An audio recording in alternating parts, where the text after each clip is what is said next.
Hello everyone, my name is Angelo Sudarshan and today I'll be telling you my first thoughts on the new iPhone 12 Pro. So I went with the silver configuration of the iPhone 12 Pro with the base 128GB of storage. One of the main reasons why I went with the silver model is because it's like a bare stainless steel, so there's no like special coating on it to change the color or anything. So like let's say if I were to like scratch it or something, I could just polish it and really get rid of it quickly. So like if you're like into, not using a cover with your phone or something, and if it gets scuffed up a lot, I would definitely recommend going with the silver model.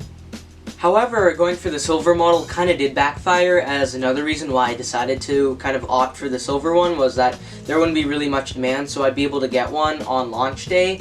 But however, since last year the silver model didn't really sell all too well, Apple decided to kind of scale back on production of the silver variant.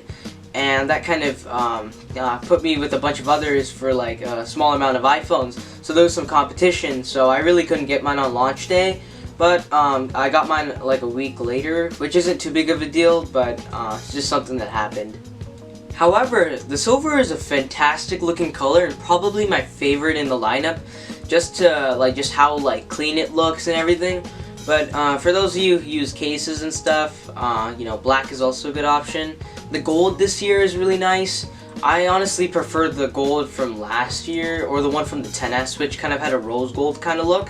This year, the gold is a little bit more yellow, and the back is like a little bit more nude colored, so yeah, that's something to consider. And the new Pacific Blue is really good too. Overall, this year, the colors are really nice, and you really can't go wrong with any of them. So, I was told this year that the iPhones this year would have smaller bezels. Unfortunately with me, I didn't really notice a difference. In fact, if anything, the bezels are a little bit more apparent, just because I didn't go with the Space Gray model like last time. So the bezels actually look thicker on my 12 Pro rather than my XS, which is something to note about if you're going for a lighter colored iPhone. However, I was met with a little bit of uncertainty when looking at this year's 6.1-inch iPhones.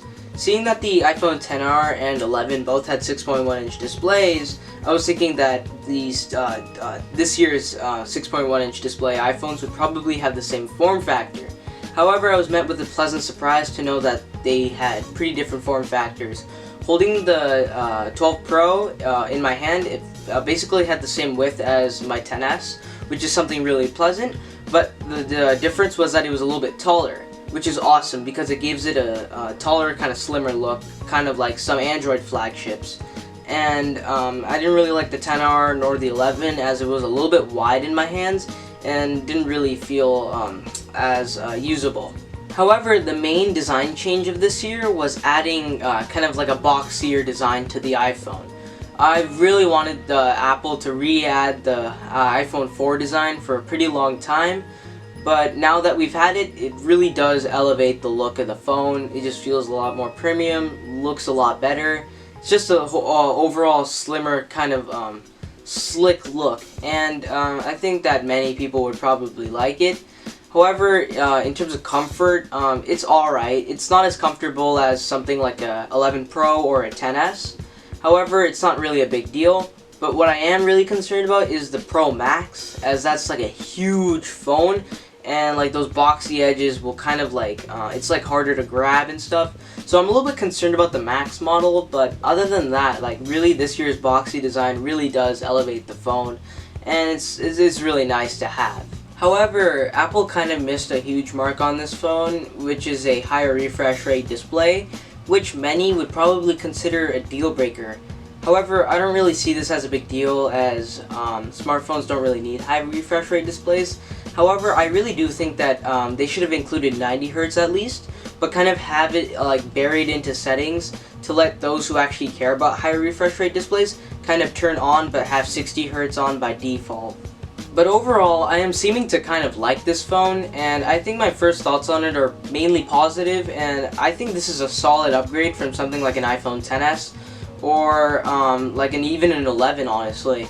Well, that's kind of it for this video. This was just a short video on my kind of first thoughts.